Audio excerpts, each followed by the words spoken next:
प्रभु ऐसा कैसे? एक बार दो आदमी एक मंदिर के पास बैठे गपशप कर रहे थे। वहाँ अंधेरा छा रहा था और बादल मंडरा रहे थे।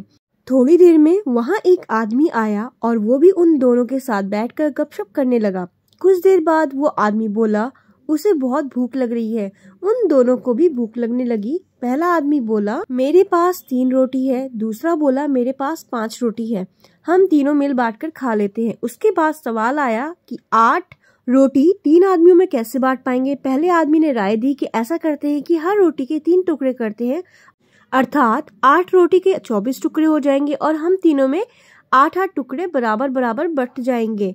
तीनों को उसकी राय अच्छी लगी और 8 रोटी के 24 टुकड़े करके प्रत्येक ने 8-8 रोटी के टुकड़े खाकर भूख शांत की और फिर बारिश के कारण मंदिर के प्रांगण में ही सो गए।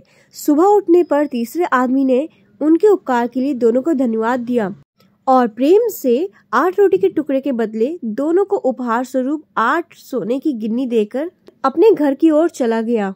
उसके जाने के बाद पहले आदमी ने दूसरे आदमी से कहा हम दोनों 4-4 गिन्नी बांट लेते हैं। दूसरा बोला नहीं, मेरी 5 रोटी थी और तुम्हारी सिर्फ 3 रोटी थी, अतः मैं 5 गिन्नी लूंगा, तुम्हें 3 गिन्नी मिलेगी। इस पर दोनों में बहस और झगड़ा होने लगा। इसके बाद वो दोनों सलाह और न्याय के लिए मंदिर के पुजारी के पास गए और उसे समस्या बताई तथा न्यायपूर्ण समाधान के लिए प्रार्थना की। पुजारी भी असमंजस में पड़ गया।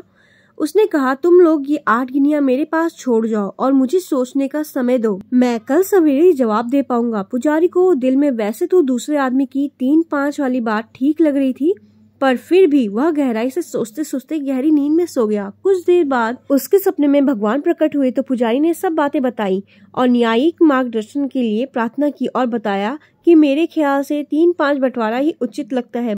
भगवान मुस्कुरा कर बोले नहीं, पहले आदमी को 1 गिन्नी मिलनी चाहिए और दूसरे आदमी को 7 गिन्नी मिलनी चाहिए। भगवान की बात सुनकर पुजारी अचंभित हो गए और अचरज से पूछा प्रभु ऐसा कैसे? भगवान फिर एक बार मुस्कुराए और बोले इसमें कोई शंका नहीं कि पहले आदमी ने अपनी 3 रोटी के 9 टुकड़े किए, परंतु उन 9 में से उसने सिर्फ 1 बांटा और 8 टुकड़े स्वयं खाया, अर्थात उसका त्याग सिर्फ 1 रोटी के टुकड़े का था, इसलिए वो सिर्फ 1 गिन्नी का ही हकदार है। दूसरे आदमी ने अपनी 5 रोटी के 15 टुकड़े किए, जिसमें से 8 टुकड़े उसने स्वयं खाए और 7 टुकड़े उसने बांट दिए, इसलिए वो न्याय अनुसार 7 गिन्नी का हकदार है। ये ही मेरा गणित है और यही मेरा न्याय है। ईश्वर के न्याय का सटीक विश्लेषण सुनकर पुजारी उनके चरणों में नतमस्तक हो गया। इस कहानी का सार यही है कि हमारा वस्तु स्थिति को देखने का, समझने का दृष्टिकोण और ईश्वर का दृष्टिकोण एकदम भिन्न है।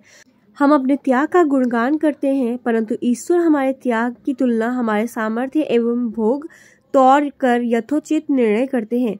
यह महत्वपूर्ण नहीं है कि हम कितने धन संपन्न हैं, महत्वपूर्ण यही है कि हमारे सेवा भाव कार्य में त्याग कितना है। दोस्तों, आपको कहानी कैसी लगी कमेंट करके जरूर बताइएगा। कहानी पसंद आई हो तो वीडियो को लाइक, शेयर और चैनल को सब्सक्राइब करें। वीडियो को पूरा देखने के लिए बहुत बहुत धन्यवाद। मिलती हूँ अनदर वीडियो के साथ। Till then take care and bye bye.